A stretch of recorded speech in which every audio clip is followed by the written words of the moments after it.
Hello, welcome to Courage Haven. Um, I was watching this. I wasn't planning on making a video today, but I was watching this United States versus, him. And with the whole TMZ video that they made with Bill Maher and the attorney ladies and the cop guy. And I agree with the two ladies up top.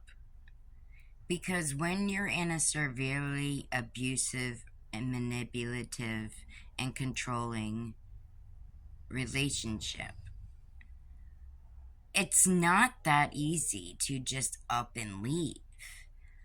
I mean, yeah, okay, they're saying that if Cassie would have just up and left and went to the cops and then filed suit or did this or did that, that that would be like her footsteps. They'd be like, oh, well, she tried to leave because she did this and she did that and she went to the cops and blah, blah, blah. And then the two ladies up top were saying, well, do you know that, like, even abuse hotlines will sit there and tell you that that's when it's going to start to get dangerous and that's when they're going to come at you and try to, really up their game. And Bill Maher and the cop guy is totally not, agreeing with that. And it's true.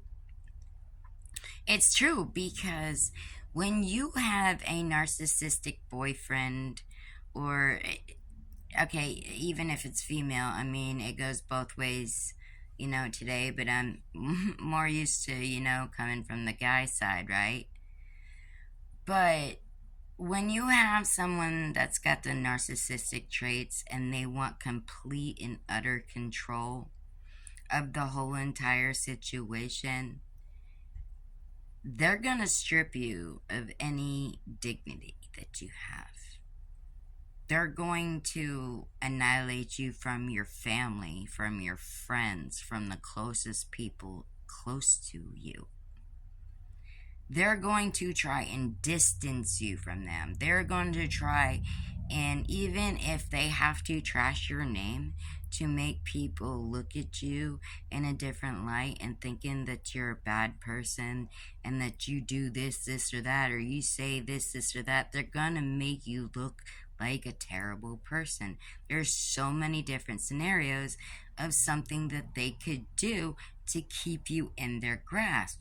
Now, let's say that she left and she went to the cops and then, she filed a report and she did all this, and that.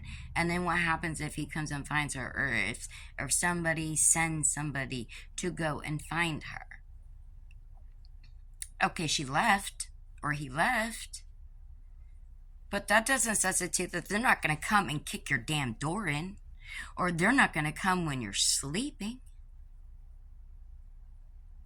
If they want that control and they're not ready to let go of it, you're not free. I watched the Kayla Malik story and I cried.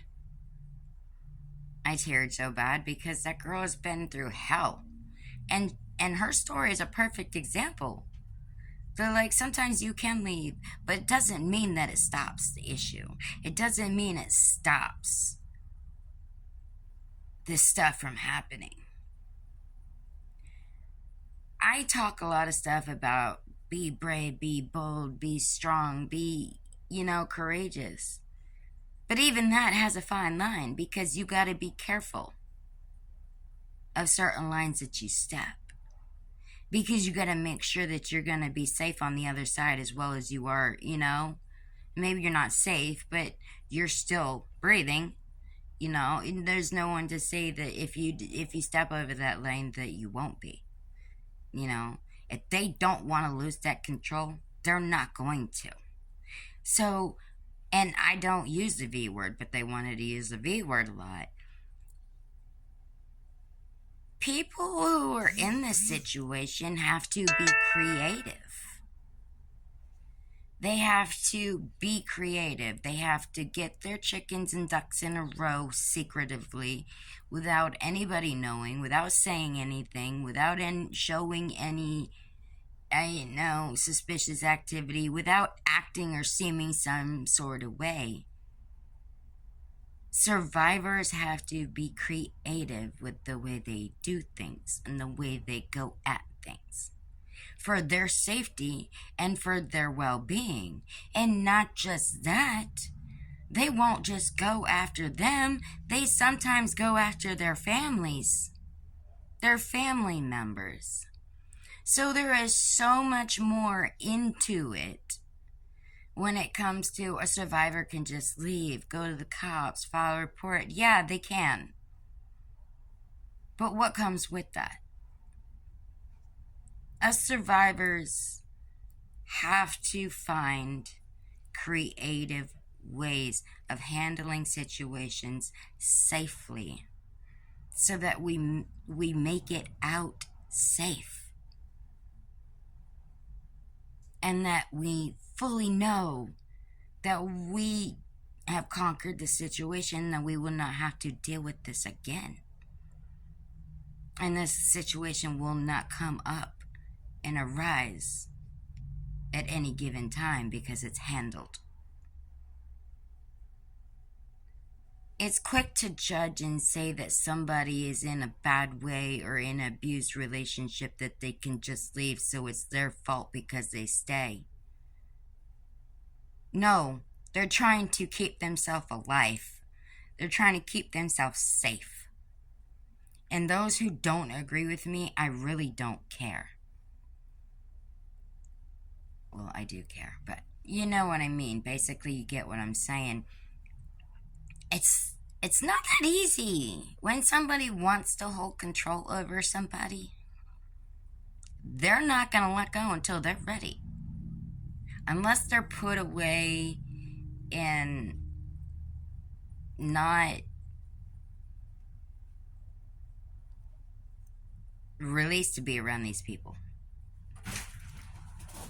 that they affected, nothing's going to change.